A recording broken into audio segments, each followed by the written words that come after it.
The person who is wanting something to turn up might start with their shirt sleeves. Garth Hendricks. Welcome to Coach2Scale, how modern leaders build coaching cultures. I'm your host, Matt Benelli. Join me as we build a community of like-minded professionals who share the belief that effective coaching improves the performance of every team member. Our mission is to help leaders become better coaches. The Coach2Scale podcast is sponsored by Coachum, the world's first AI coaching execution platform that leverages evidence-based coaching to increase quota attainment. And with that, let's get started. Today's guest has spent a career in the tech arena doing just that, rolling up their shirt sleeves before asking others to do the same. He's worked and had leadership positions at Splunk, Databricks, Datadog, among others, and currently he's the SVP of Productivity at Harness. Doug May, welcome to Coach2Scale. Matt, it's fantastic to be on with you. Been a big fan of the program, so appreciate you having me on. Yeah, thank you. We love the fans. We love the crowds. Yeah, right. Let's roll our sleeves up and do this. What do you say? Let's roll them up. All right, let's do this. That's right. Let's do that. Let's go. Fresh off a great weekend in Boston sports too. Celtics, Bruins rolling high. I don't know if that's your thing or not. Absolutely, but, yes. Certainly was interesting to me over the weekend. And Doug, I know you've been busy. I know you've been traveling around a lot of different places, and yet you've done that for a long time. You've seen a lot of things. You hear a lot of things. And there's a lot of myths out there. There's a lot of stuff that we hear that perhaps we even believed for a long time. And then we're like, I don't really know if I believe that. What's a myth in this business that you might, that you think's misunderstood or maybe even complete BS? Well, I think there's a lot of myths to your point. You know, when I think about there, I'll just sort of off the top of my head pull a few, but I think, one of the first ones is, we're all supposed to have all the answers. And I think I've seen a lot of great salespeople and not so great salespeople over my career. And I think one of the things that I've found is the great salespeople know how to use resources. They know how not to operate. And what I mean by that is you don't get paid extra if you do it all yourself. So great sellers and great individual contributors of all kinds, they basically go and get the resource. They ask their management for help. They go to the product teams, the marketing teams, customer success teams. They go to anybody who will talk to them and engage them in their pursuit to go win and win big. And the people who don't, are trying to do it on their own. And I have to, interject when I hear and see that sort of behavior and just say, listen, it's a reminder, this is a team sport. So the myth is there's nothing in it extra for you to do it all yourself. And so I think that's one of the things here that sort of just has been very clear to me over the last couple decades. I love that quote. You don't get paid extra to do it all by yourself, but sometimes we operate as if we do. Without question. I think there's some sense of glory that people seek to achieve. When the deal closes, I think, it's the default position for many sellers to stand up and be like, hey, I've got it. I won. And at the end of the day, you're getting paid the same, whether it was you or whether there was 10 people behind you or 30 people behind you. And we all know that when it comes time to getting a really, really strategic and successful win on the team, there is a village, an entire village. There can be dozens and dozens of people, top to bottom in any organization, large or small, who've been part of the success.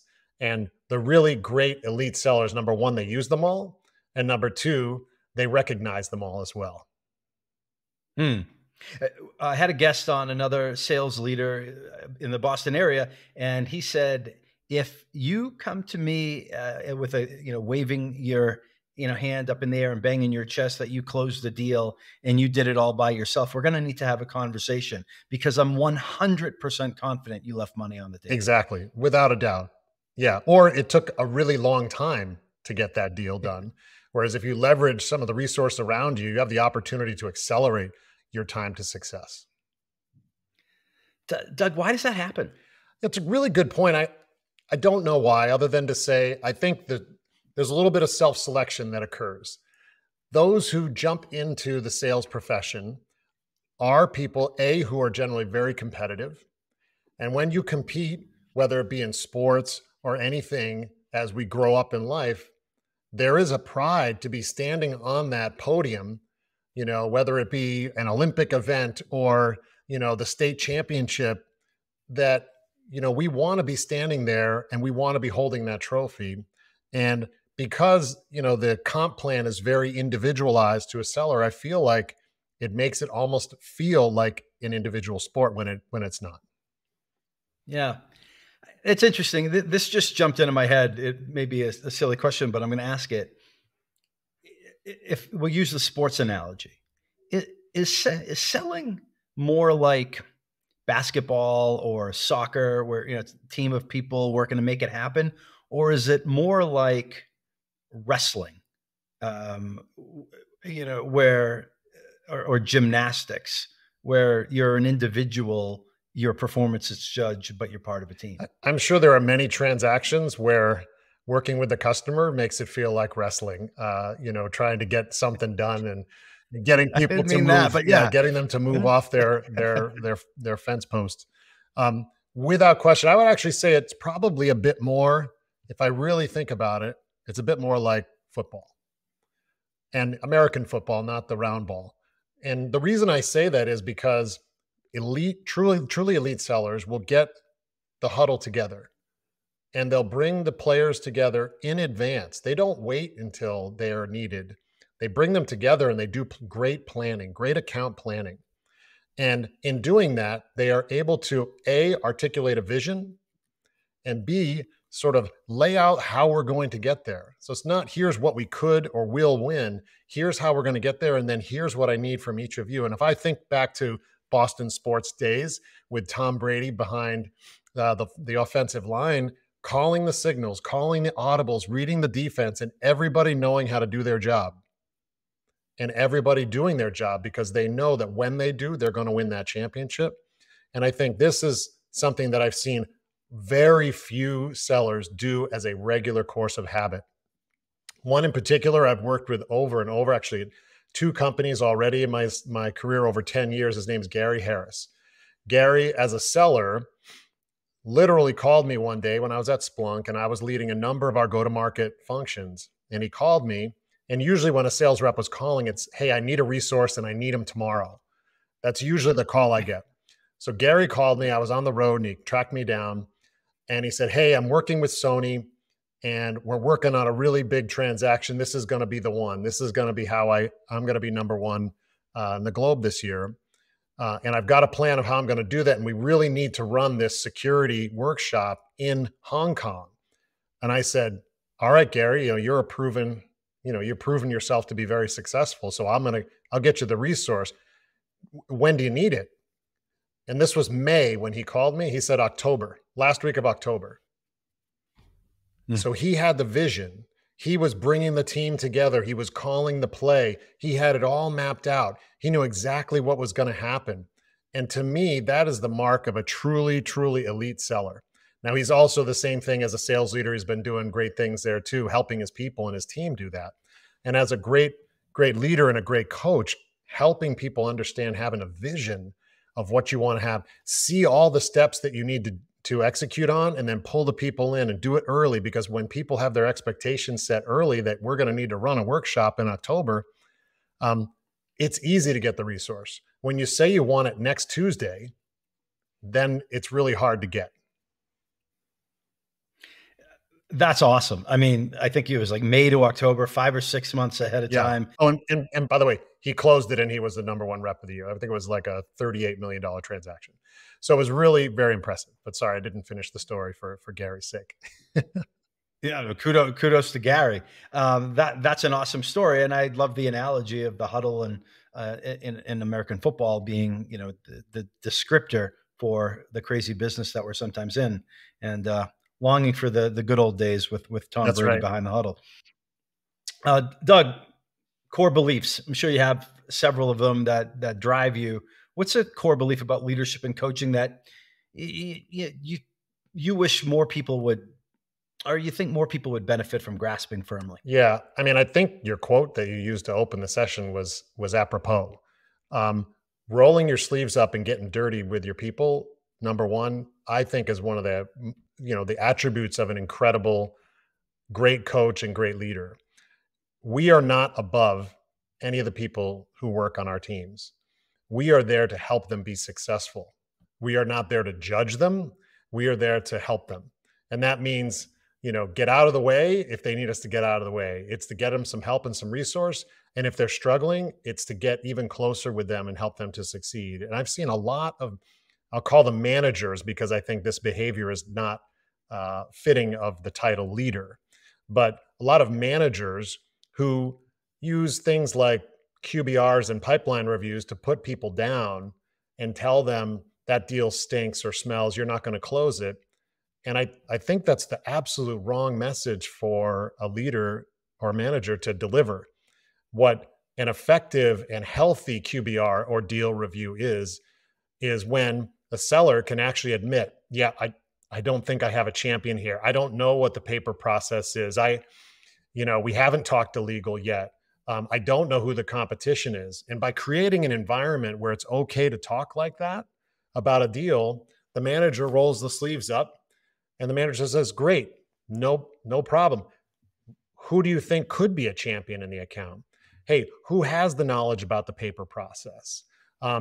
Who's been coaching you? Is there anybody in the account who's like sharing information with you? Let's go take them to lunch and let's talk about what their alternatives are. And if those alternatives involve building it themselves or a competitive solution.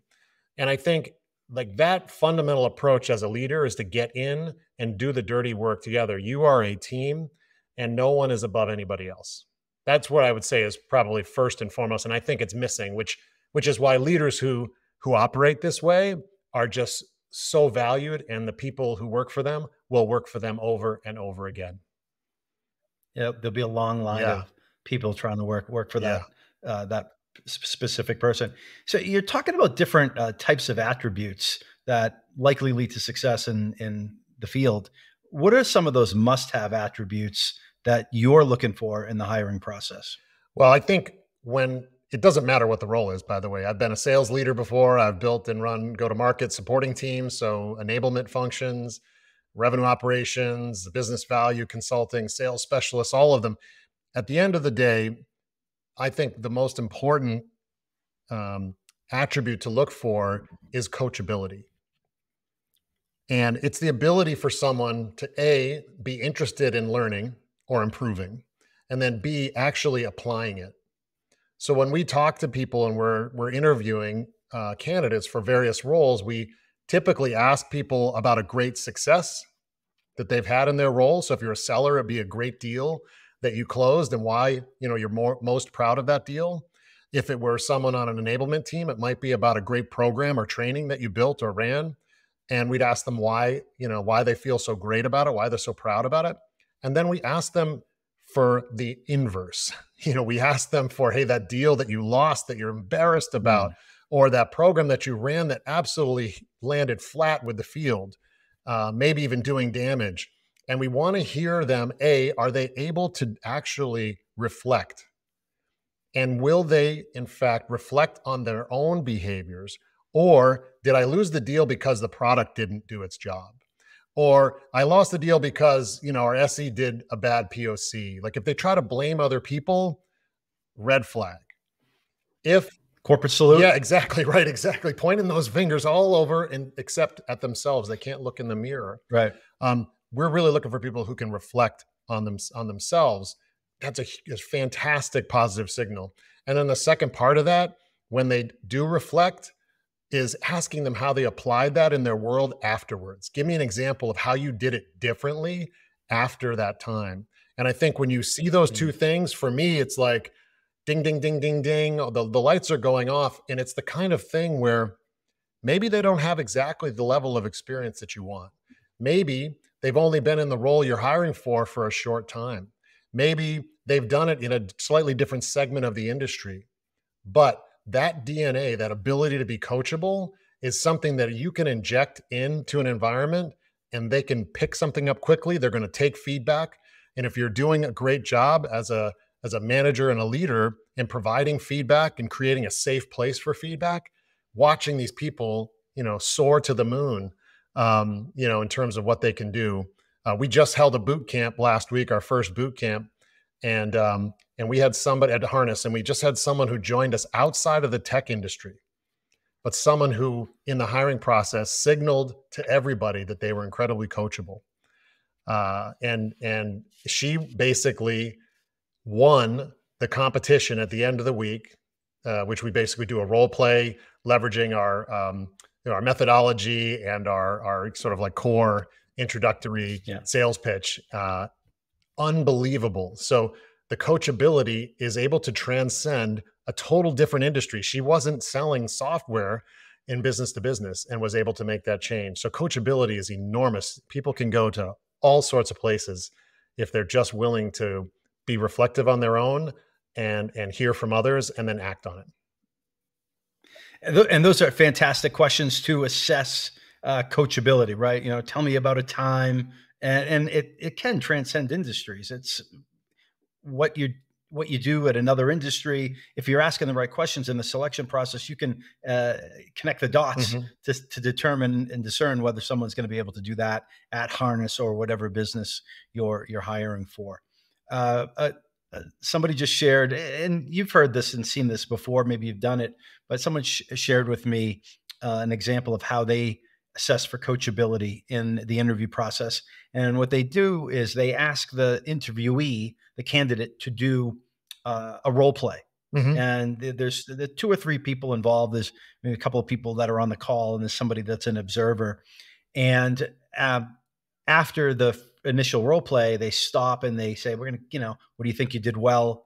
Where do you think you could improve? And then they say, do you mind if I give you some feedback? They give them some feedback and they say, hey, why don't we try it again? And they look to see how well that person can take the coachability, take the coaching and apply it on the fly the next time around in a, kind of a nervous situation, which is in an interview. That's fantastic. So, it's a great application of that, doing it right there, doing it live and seeing whether they can apply it. I love it.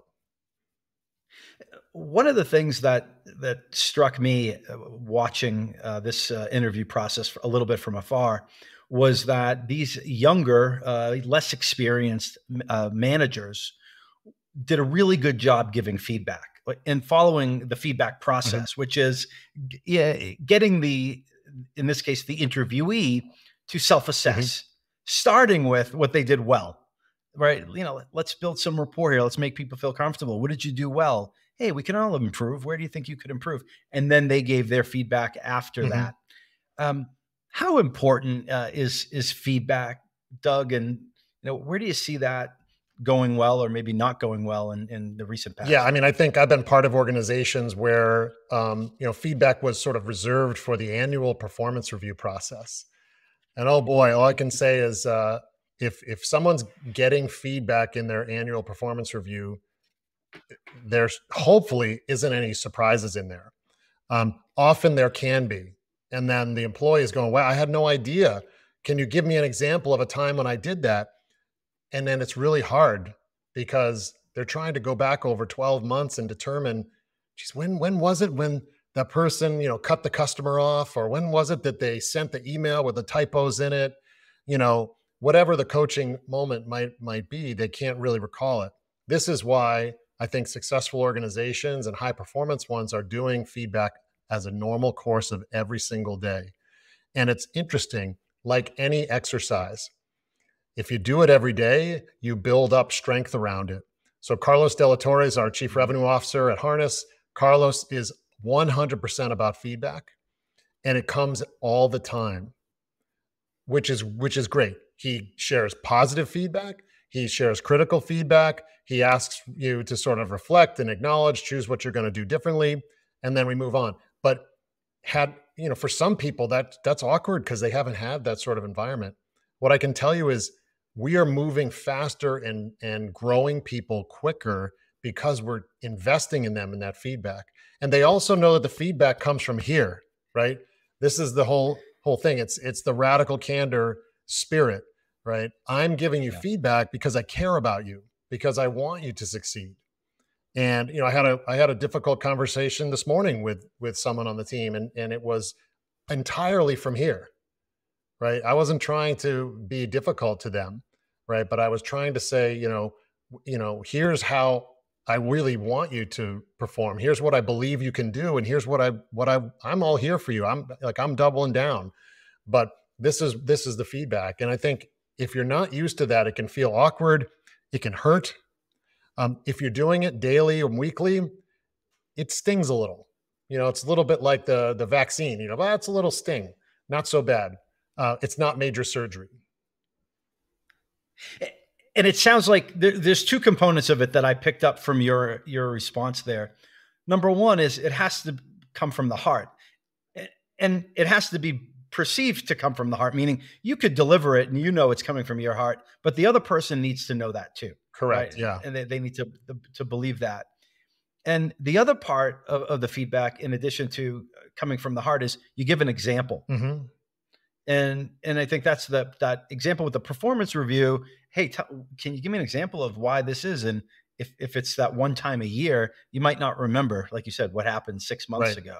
So that the importance of having that example makes it effective. Doesn't it also make it an easier conversation? So you talked about it being a difficult conversation. Isn't it an easier conversation when you're able to provide data, i.e. an example? Absolutely. And not only that, it's easier when it happened, when you're doing it right after.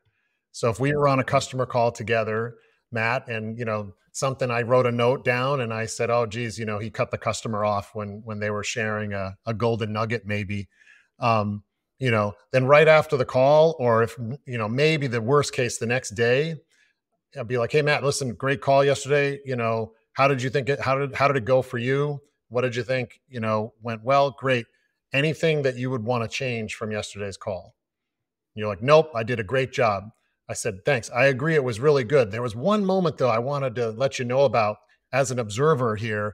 And because I want you to be successful, there's one moment where the customer was spilling their guts and telling us, and you jumped in and you stopped them, and you had something very relevant to share. But unfortunately, we missed an opportunity there. Maybe next time, sort of use that active listening skill just a little bit more and bite the tongue, and let's get everything we can, out of them so that we truly understand what their situation is.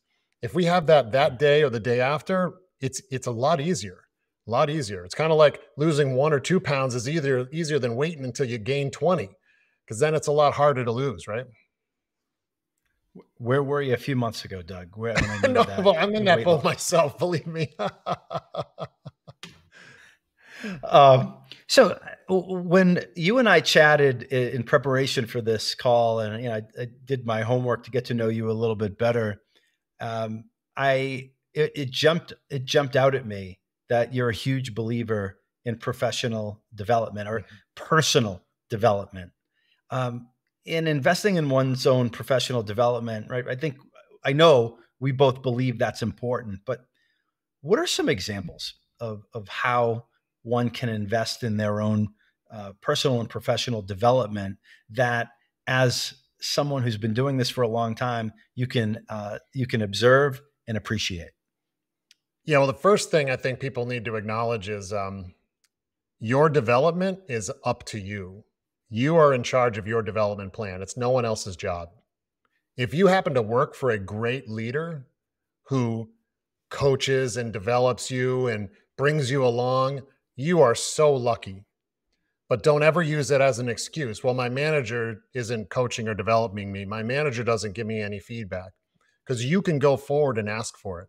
If there's something that you want to get from your career, a skill you want to build, exposure to a process that you haven't had exposure to. I hired someone recently, by the way, and they're like, hey, I really want to be part of learning about this process in the company. I'm like, fantastic.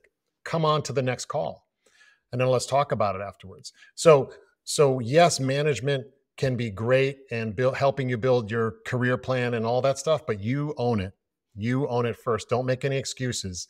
And if you want something, reach out to the people around you. Back to the thing we talked about before, you don't get extra credit as a seller. You don't get paid more if you do it all yourself. With your career, you don't get extra points and you don't move faster if you do it all yourself. Sometimes you have Yeah. to, I understand, but there is the ability to take ownership of that. Work with your manager, work with other leaders in the company, find people outside, find some peers. I've been doing a lot of work with people in the business value consulting world out there, something that's been very near and dear to me. It was a big part of my success as a seller and a sales leader, is really helping connect the technical, pain to what the business has to gain, and helping champions convert that language, because it's a different language. And now there's a lot of people who have a desire to build that skill as a seller. And so they reach out to me, and, I can't obviously help everybody, but I help as many of these people as I can, and point to some tools and to some podcasts and to some people, and do some coaching of my own. And, there were times in my career when I didn't have skills, and I reached out, and I was able to sort of get that fulfilled. And so I think fundamentally that ownership piece is probably what I would start with. Okay. So a couple of really great things there that I want to capture. I'm making a note here because I want to come back to it. But before I forget, you talked about people who call you in this, under the umbrella of business value consulting. And I think that's something that a lot of the people that I work with on a daily basis would say, yeah, I'm looking for that too. What's either one idea or one place someone could go to get a little bit sharper in that area? In the business value world, like being able to convert those Yeah. messages? Well, I think, there's great, you got me on here on the point. So, but I would say there's great podcasts that have been done. There's one done by Tom Pizzello, who is formerly a Gartner analyst and has been in the what he would call the business value solutions area for decades now. His nickname was the ROI guy, but Tom has the Enterprise Value Collective now as a group of professionals in go-to-market who share the tricks of the trade. So they do regular calls. They've got content on the website. There's also the organization called Ecosystems, where they have a customer value community. So they bring together go-to-market professionals from sales, business value consulting, professional services, customer success, and they do the very same thing. They have calls on a regular basis, and then they have an annual meeting where people can get together. So there's cool places to go. Again, back to this, you got to go do the work. You got to go, understand what you want to develop. Go out and find the people who have that knowledge or skill, and then go engage.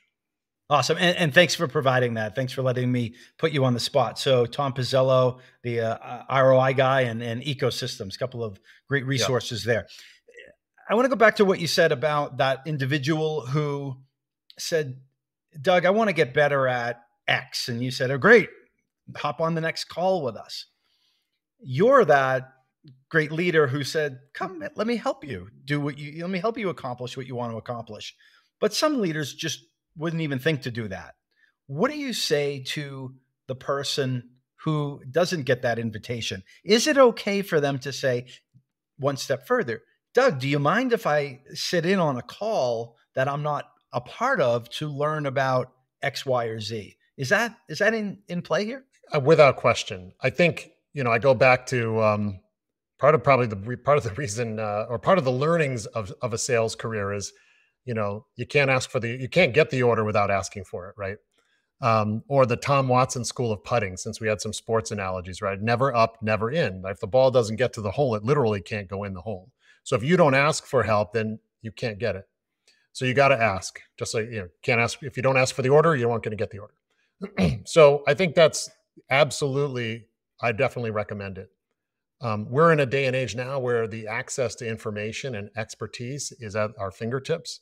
We can get it on our phones, on our laptops. Maybe even somebody gets a nugget or two out of our chat today. This stuff's out there. It's free and engaging. At the end of the day, I will say, we're all human beings. And I think this is probably the most powerful thing I have found in my career, is that when we can connect to the human being, all of this becomes very easy. Someone on your team asks you for help. I'm a human being. I care about this person. I want to help them. Maybe I see them performing in a certain way and I really want to help their technique a little bit. So I offer feedback. And, you know, so if we're thinking about the human being side of this, and we just boil it down to that, like, you know, life is too hard to go through it alone. Like, let's help people. Let's ask for help. Let's, you know, be the helpers out there. You know, those people who have to go through it alone, it's really, really hard. And for those people who expect it to be bestowed upon them, it's also hard. I mean, I've had people come to me and say, you know, I want to have a career conversation. Oh, awesome. I love this. This is great. Like, you're thinking about the future. I wish I did more of that when I was younger. My first career plan I built when I was 47, Matt. Can you believe it? That was just like 2 days ago. I wish. But the reality of it is when someone has that desire, that's fantastic. Let's go help them. Sometimes though, they're putting the burden on you and they have no idea about what they want to do in their life. They have no idea about where they want to go. And to me, that's the mistake. Don't ask for the help unless you have some ideas about what you want. So understand, I want to get to this level. I had someone the other day I was talking to said, I want to be a CRO of a high growth software company, you know, around the $10, $20 million mark someday. And I talked to them and I looked at their background and I said, well, you've worked for this company, which was, you know, Salesforce at the time, like $43 billion in annual revenue. Okay. And you worked for another company, also multi-billion dollar public traded company. I said, what's your resume missing right now? And he's like, oh, well, I haven't worked at a 10 or $20 million company. I don't know what it's like. I'm like, great. Let's go find you that experience. That's the first step. And so, but he knew what he wanted. He knew what he wanted to be role-wise, and he actually was able to specify sort of the size of the company and it's where it was in the life cycle of its growth. And I applaud people for that, because once you hand me that, we can work a plan out pretty easily. Yeah, I mean, the opposite of that is, Doug, you know, can you be my mentor? And you say, sure. What do you want to do? And you're like, I don't know. What are you good at? What do you love? Like, yeah, there's a lot of ways to approach it. It can be done, but yeah. Yeah, it is harder. Help me help you type of thing. Exactly. But this is like, you know, and I'll give you a pet peeve, but like, people reach out on LinkedIn and they always say like, oh, it'd be really great to be connected to you. What am I supposed to do with that? Like, some people will reach out and say, I saw this podcast and I learned specifically about this thing, and I'd like to talk to you about how I could implement that, you know, in my work. I can take that call all day long. Look, I want to pause there on this, because anyone who's listening to this, all the feedback that I get is, you know, people are looking for actionable nuggets. And this is what we're trying to provide, is actionable nuggets from people who have been there, done that, and rolled up their sleeves and got dirty and made a lot of mistakes in this business, in addition to having a lot of success. And that might be a simple example, but we all get these emails that say, love to connect. Well, great. Why? I don't know you. Why would I love to connect? Right. What's in it for you? Like, give me something to go on. It doesn't take that much. Yeah. It's sort of like, you know, what we teach SDRs and salespeople to do when they're prospecting. There's got to be a why in there that's relevant to me, not to you. I know why you're reaching out to me. If you're a sales rep at a technology product that's, you know, supports the tech stack in sales, and I've got a lot of sellers at Harness, and it's, yeah, of course, I know why I'm relevant to you, but why are you relevant to me? Do some research, think about it a little more, make your message a little more customized to what you think I'm dealing with. What are my challenges? Or maybe sharing a success story that's very relevant from someone who might be in a similar role or a similar industry or at a similar juncture in the trajectory of their business. Bring me something of value, and I'm got a significantly higher chance of engaging. This is why we just had our boot camp last week. We did an entire couple-hour session on pipeline generation and what it's like and how to do the research. And, you know, don't fall into that, you know, a place where you become the spam. We don't want to be spam. You know, we want to be a real breakfast meat. Doug, I'm just bumping this up to the top of your inbox. Oh my gosh, just checking in. I get that one a lot. Just checking in on my last email. Did you read? Why haven't you read my email? Like that's terrible. How do Yeah, how do I reach through Oh, yeah, I would like to do that. um, so career plan at 47. Can you touch on that a little bit more? Because look, as someone who's just a little past 47 these days, I'd like to think I still have a lot left in me. And plans always make sense, whether they're career plans or personal development plans. Can you talk through a little bit about what you're thinking about building a career plan for the first time at 47, and maybe one of the big actions you took as a result of that? Yeah, I appreciate the question because it's a story I enjoy telling a lot. As I was turning 47, I sort of got to this place where I realized that 55 was pretty close by. And I had said when I was very young, I want to retire when I'm 55. And of course, when my dad retired, he went and played golf 5 days a week. The first thing I recognized, and I had my executive coach, sort of asked me the questions like, well, how do you define retirement? And I sat back, I'm like, oh, that's a great question. Cause I definitely don't want to play golf 5 days a week. Like, I still want to be active in this community. I feel like my experiences and my lessons, I'd love to be engaged. And that might be, advising companies, getting on some boards, maybe doing some personal coaching. I want to be able to throttle that, you know, um, to the volume of work that I want to do, maybe not 60 hours a week, but maybe it's 20 or something. And so the ability to do all those things. I also talked about maybe wanting to teach business school. One of the things great, they say like all of the MBA programs are for the most part lacking is a focus on sales. We don't talk about sales. We talk a lot about product and innovation and marketing and finance and human capital management and people management, but sort of like it's almost like it's this dirty little secret. It's this thing over there. We don't really address it, because it's Right. it's I don't know, it's like really hard or it's bad, and I'm like, I applaud programs like MIT now and Harvard Business School who in their MBA programs have sales courses and sales curriculums. And I think Bentley University even offers a major in it now, in sales, which is phenomenal. But I wanted to do that. So that was one of the options. So when I think about advisory work, board work, and potentially teaching school. So I had 3 or 4 branches of the career plan in terms of paths that I could go down. And then once I had those nailed down, I had to look and see what are the requirements to do those things. What are the true requirements? And what I would say is the first thing I recognize, if I want to teach business school, I need an advanced degree. I've got a bachelor's, so I went and I got an MBA. That's right. I got an MBA at 49 years old after spending, almost 30 years in tech sales and been part of some amazing companies. Because everything I learned was on the street. And I really wanted to learn the models and the templates and the ways of thinking in academics in terms of how they think about the experiences that I've had. And so now I have an MBA. Were you inspired by Rodney Dangerfield in Back to School? That's a joke. It wasn't quite like that, unfortunately. It was a weekend program because I was working at Databricks and we were growing 100% a year.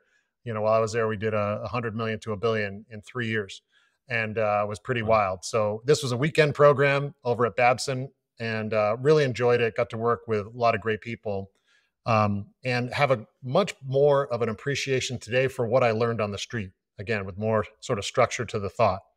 So that box is checked, and I know that I could enter in and teach business school.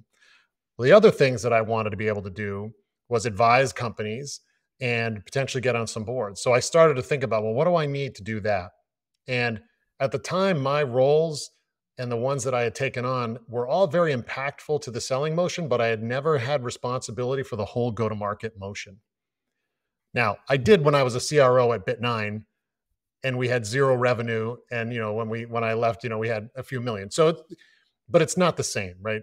So I needed to get some broad exposure. So when the opportunity to become chief of staff to the chief revenue officer at Datadog came up, working for Sean Walters, who I absolutely love Sean, we worked together before, but it was an incredibly attractive opportunity where I could now work across the entire go-to-market, span of functions to truly assess and impact the business and find the programs that we needed to tweak on. so that we could move the needle for the company. That was super exciting. And then now at Harness, I now actually ultimately own all the contributors to productivity in a sense. I'm leading the enablement team, so we're hiring people and ramping them up as fast as possible and keeping them productive and educated on all the innovation that's coming out from Harness. I own the business value consulting team, which I've owned many times before, but this is a strategic differentiator, and it's really how we help customers make that transition of technical challenge to business gain and help them be successful in this. So that helps salespeople win more often.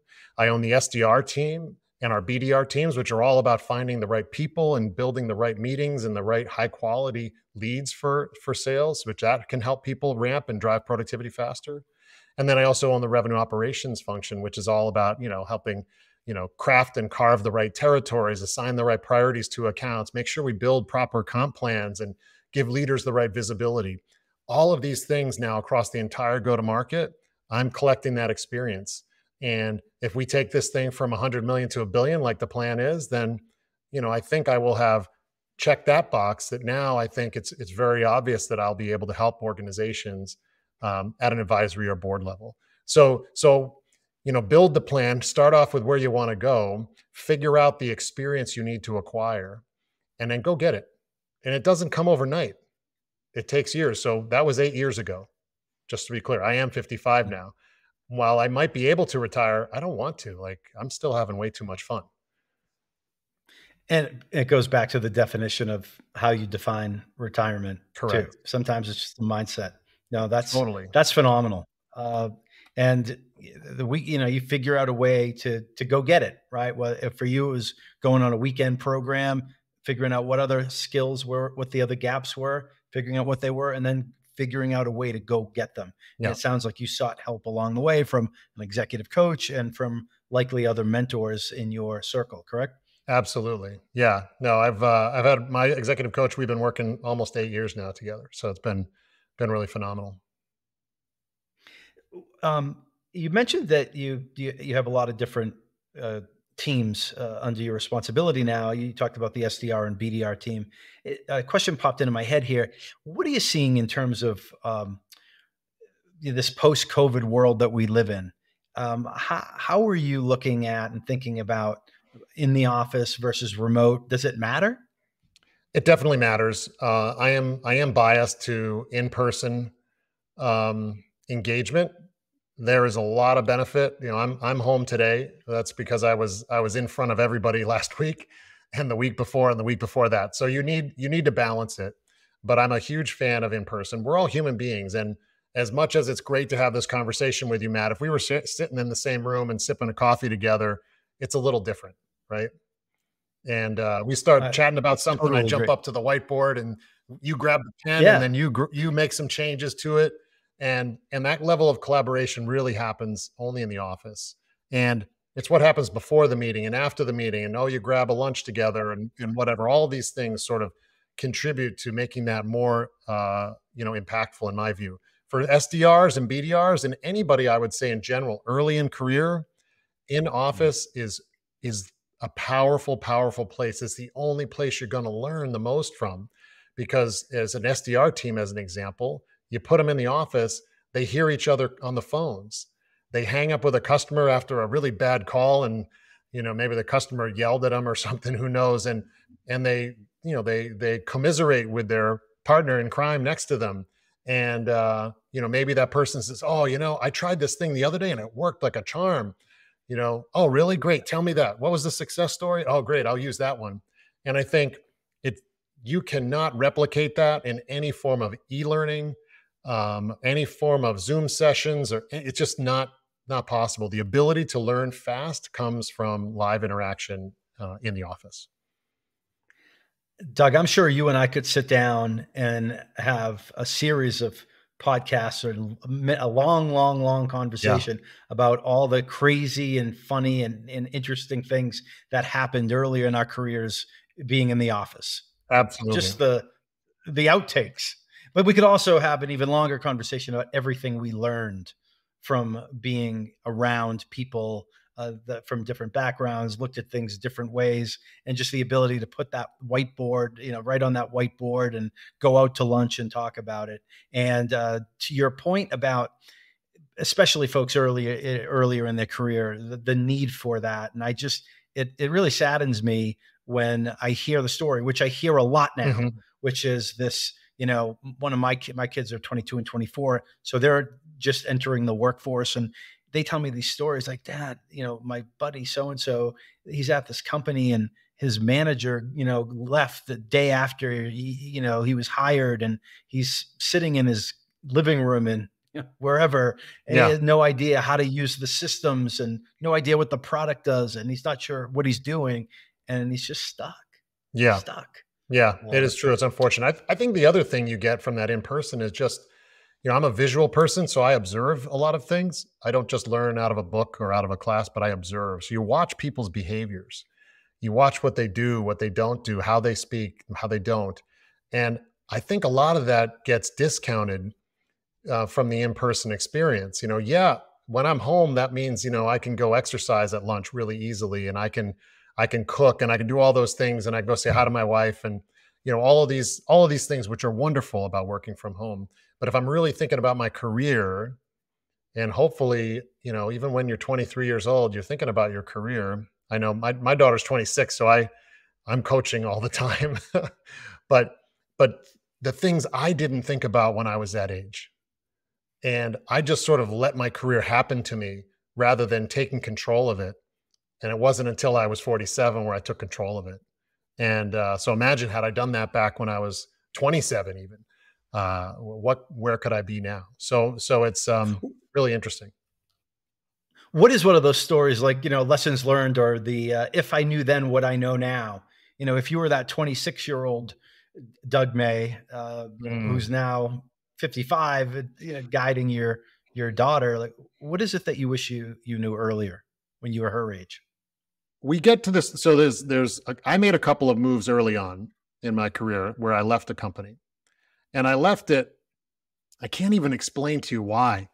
I was feeling like things were changing in the company. Maybe the policies were changing. Some of the personnel were changing. And I took that feeling of uncertainty and I went out and found another job rather than being patient. One of the big things that I've learned around organizations is they're living and breathing things. They change all the time. And if the leadership of the team are making those changes, it's usually with the best interests of the company and you in heart, right? We are seeking success. So if we take out an executive and put a new one in, it's because the other one was probably doing the wrong things and we need someone to do the right things. So that's good news. It's not bad news. When there's a new process or a new policy that gets instituted, or my territory shrinks, or my comp plan changes, like the quota goes up, understanding that those are actually signs of growth. Salespeople often come to this thing where I used to have 50 accounts, now I have 20, and next year I might have 10, and my quota keeps going up every year. It's like, yeah, that's because you have a great product in a big market, and your company's hiring more people, and you can, with more focus, you can make more money. I ran from a couple of places early because I sensed the winds were changing. And I think that's what I try to instill in my daughter is patience. It might not feel great today, but if you're at the right company, a good company, you're doing great work like that, you got to take care of yourself. You got to deliver.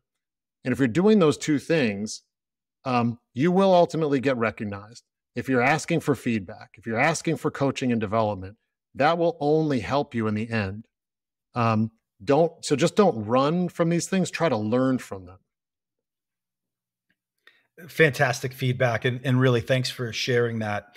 So Doug, you're with Harness now. You've been there a short time. Can you tell the audience, what does Harness do and what attracted you there? Yeah, Harness is modernizing the entire software development lifecycle. When you take a look at what a software developer does today, where they spend their time, most organizations report between 40 and 60% of it is spent on something we call toil. This is, scripting things and all the manual tests they have to run on software, maybe some additional security scans and apply various policies to it. Coders want to code, and I think at the end of the day, what we're doing is we're helping these organizations who have thousands or more developers. In fact, there's 30 million developers in the world today. And if you think about the cost of those 30 million developers, it's roughly about $3 trillion if you average out the annual cost for a developer. So $3 trillion, and let's say 40% of that is wasted time, manual time, scripting things, manual time waiting, manual time going to run all these various security scanning technologies against their code and pushing it out. It's unbelievable. It's holding organizations back. And you think about that. So that's $1.2 trillion of waste occurring in that market. And so we're helping organizations do that. I think United Airlines is a great customer of ours, and they've been kind enough to tell their story publicly, but they were able to reduce the process to perform their CI builds by 75%. The average build went from 22 minutes down to 5. Wow. And when you start to look at that and you apply it across a couple thousand developers, you're going to be able to not only save time and save money on having to hire more developers potentially, but you're also going to move your organization significantly faster. And the way companies are moving to the cloud, driving digital transformation of their businesses, this is absolutely critical for them to do this. And we're delivering a really, really important solution to that problem for them. Well, time is money, and that's a fantastic story, well articulated. I know exactly what Harness does based on the way you described it. So it's a great product. It's needed by many. But my guess is that's not the only thing that attracted you over there. You could go hang your hat anywhere. Why did you choose Harness? Yeah, it was, first thing was I got a call from Carlos Del Torre. And I think we've all had a handful of people, more than likely in our career at this point, if you've got our sort of gray hairs here, handful of people that if they called you and said, hey, I'd like you to look at something, you would take that call. And I worked with Carlos 15 years ago. He hired me at BMC Software. And I knew like everything he's touched has turned to gold. He's just an absolute pro in the world of execution and recruiting and, driving a healthy culture of performance and accountability.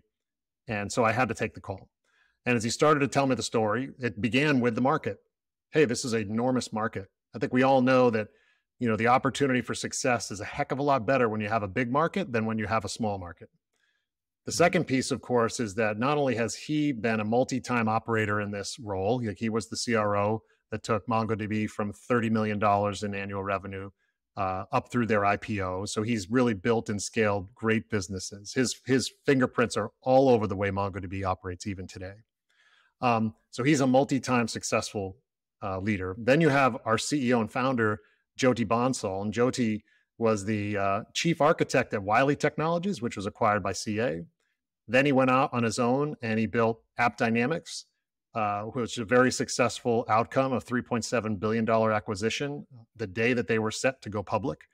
That was acquired by Cisco. And so now he's off on his sort of third venture with Harness. And we're one of 9 companies, Matt, that have gone from 0 to 100 million in just 5 years or less in B2B SaaS. So he's found something again in terms of a really ripe area for optimization and built a great product behind it. So you start to look at big market, people who've been there and done their jobs before versus the first timers. Nothing against first timers, everybody's got to learn somewhere. But I've seen that if I'm going to bet my career right now, and I'm not going to work another 20 years. I'm going to redefine that over time. But if I want this one last piece, and I'm going to go hard for 5 years or so, I want to bet on people who've done it before. And so we're balancing this beauty of what I call go-to-market excellence and product excellence at the same time. I've been part of a lot of companies where you had usually one or the other.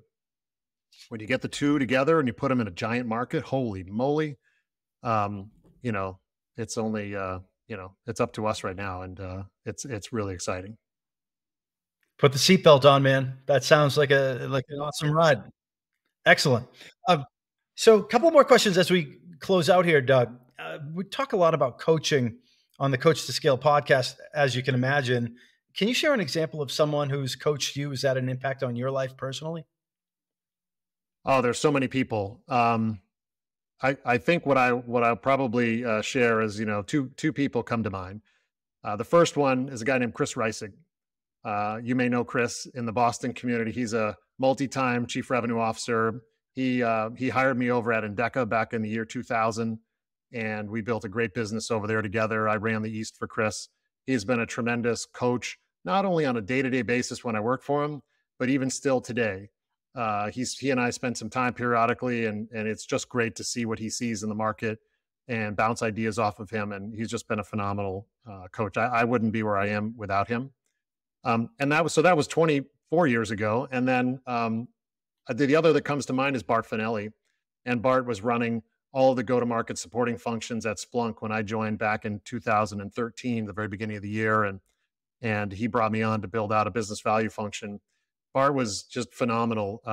He paved the way for us to do not only amazing work in the company, but also to get the entire organization to align behind the efforts of what we were doing, and really was critical in us achieving the tremendous things that we did. And that run that I was on for almost 7 years was about 160 million to about 2 billion in revenue, and it was phenomenal. He made the grind and the dirt of the work be pleasurable, and I think great leaders will do that. I think the quote I often think about is, Vince Lombardi. He's got a great quote, and I don't have it exactly handy, but effectively what it means, what he talks about is, there's no greater feeling than lying on the battlefield, exhausted, victorious. Yeah. Knowing you gave it all, and knowing you did it all, and you didn't hold anything back. And that to me is just a super powerful thing. And so those two for sure come to mind without question. They've had a career-long, lifelong impact, and they're both now just strong personal friends. So.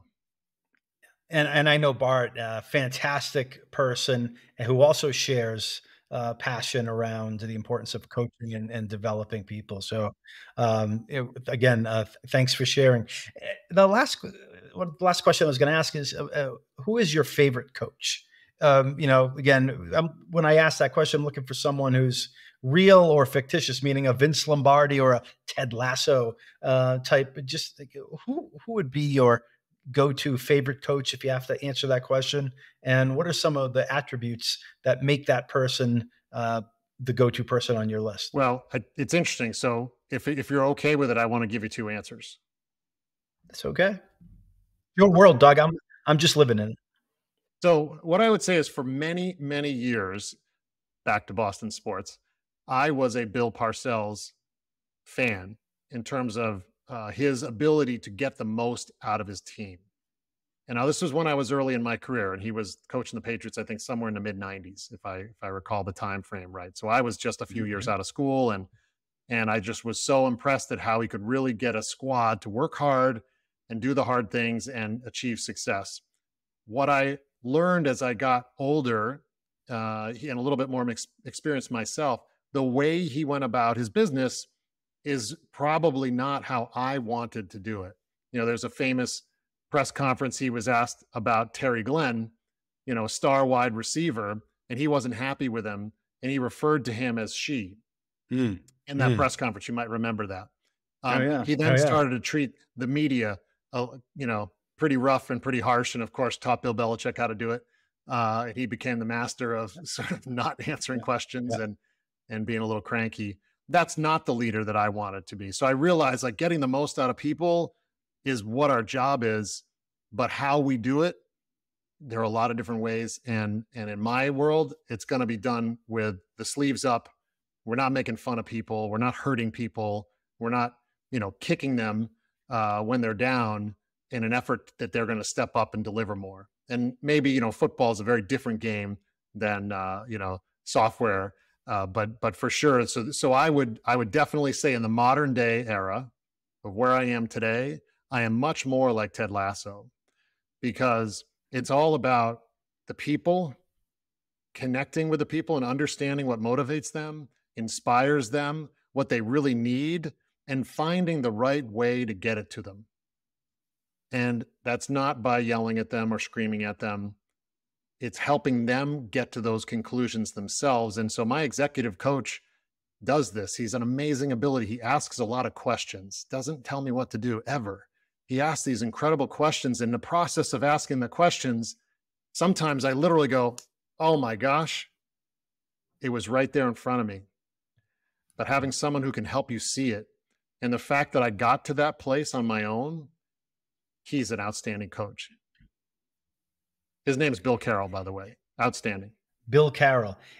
And I think what you're saying there is something that we hear a lot, but don't always follow or heed the advice is the best salespeople, the best leaders, the best anything almost, ask the best questions. And you come up with the answer yourself, and you in different ways to diagnose the problem. So that's phenomenal. My favorite Ted Lasso episode was the one about when they were betting, when they're throwing darts, and maybe you should have asked a few questions like, "Hey, Ted, have you ever played darts before?" Yeah, that was awesome. I love that.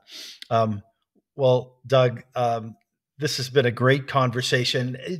I'm not sure if there's anything. I'm sure there's a million questions. I know there's a million questions I could have asked you. I'm not sure if there's one I should have asked you. But before we go, is there any advice you have for the folks listening out there who are trying to get that little edge, whether it's a mental edge or a tactical edge? I think when we get to coach as leaders, it's very fulfilling for us and it's great for our people. Sometimes the noise of the job gets in the way. The day to day. Oh, I got the forecast calls and I've got the team meetings and I've got this and I've got that. And you're running from thing to thing. Find yourself the time and make yourself the time to be available to your people. To me, one-on-ones are sacred. One-on-ones are sacred. Don't ever, ever cancel those one-on-ones. And if you have to move it, reschedule it right away and make it very, very closely aligned to that time. Second thing on the one-on-ones is it should be the employee's one-on-one. It's not your one-on-one. This is for them. They should bring to you things that they want to, highlight to you, challenges they're having, something they want to work on, something they're just proud of. It's their time and make the most of it. And when you do that, if you run and you still got 10 minutes to go, then say, great, there's a couple of things I wanted to share with you too. But really make that time for people, and don't get lost in the noise. Make the time for coaching. Doug, thank you. I think that's a great place to leave it. We covered a lot of ground today. We talked about the importance of mentorship. We talked about the importance of having a plan, knowing where you want to go, and it's never too late. Whether it's 47, 57, 67, it doesn't matter. You talked about the importance of coachability, being coachable, and how to, look for that and assess for that in the selection process. And the last thing you talked about was awesome, which is the importance of the one-on-ones and keeping them sacred and making sure that they're the employee's one-on-one, not just yours. So thanks for doing that. Really appreciate the time you spent with us today. Enjoyed it. Yeah, we could talk all day. So for everyone else out there, thanks for watching. Thanks for listening. If you heard something you liked, let us know. Hit the like button, subscribe to the channel. Let us know what you like and let us know what you'd like to see and hear more of. We want to bring the best content to you. So until next time, coach them if you want to keep them.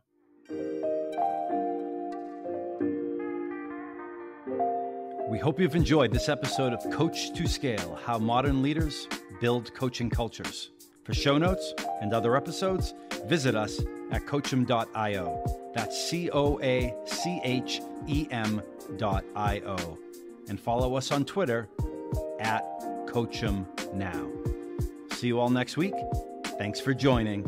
And remember, coach them if you want to keep them.